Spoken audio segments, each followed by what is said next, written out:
గొప్ప మాట దేవతలే అంటారు. 4 ఎవరి దగ్గర ఉంటాయో వాళ్ళు విజయం సాధిస్తారయ్యా అని చెప్తూ ధృతిర్దృష్టిర్మతిర్దాక్ష్యం స్వకర్మసు నసీదతి.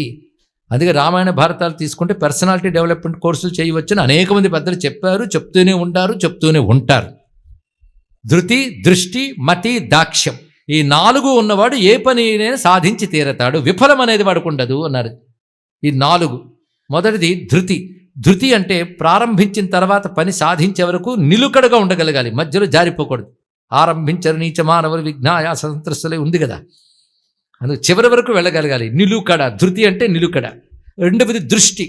దృష్టి అనే దానికి 2 అర్థాలు చెప్పచ్చు. ఒకటి కాన్సన్ట్రేషన్, రెండవది విజన్. ఒక పని చేసేటప్పుడు దాని పూర్ణ స్వరూపాన్ని తెలుసుకుని ఇది చేస్తే ఎలా అవుతుందో తెలియగలగాలి. అదేవిధంగా ఏకాగ్రత ఉండాలి కనుక ధృతి తర్వాతి దృష్టి.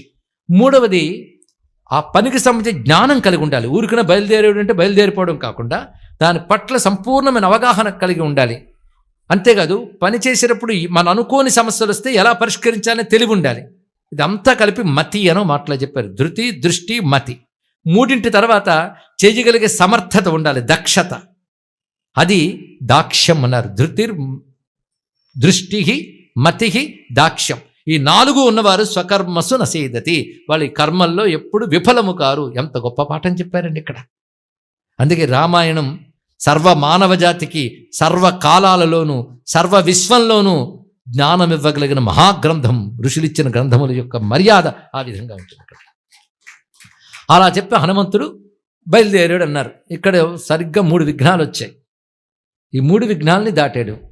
అయితే దీన్ని అనేక యోగ పద్ధతులు కూడా చెప్పిన వారండి. గోవింద రామాయణం అని తెలుగులో ఒక రామాయణం ఉన్నది. గోవింద రామాయణ కర్త సుందరకాండని ప్రత్యేకంగా యోగకాండగా వర్ణిస్తాడు.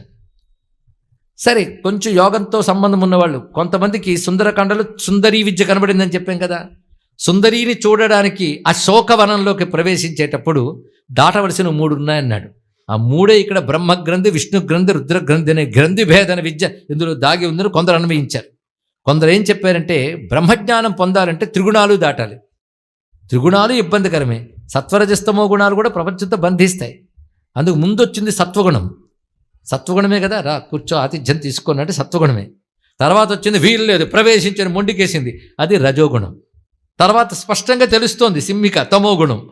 3 గుణాలని దాటి వెళ్ళిన మహాయోగి హనుమత్ స్వామి అని 3 కూడా అంత చక్కగా అన్వయించి చూపించారు.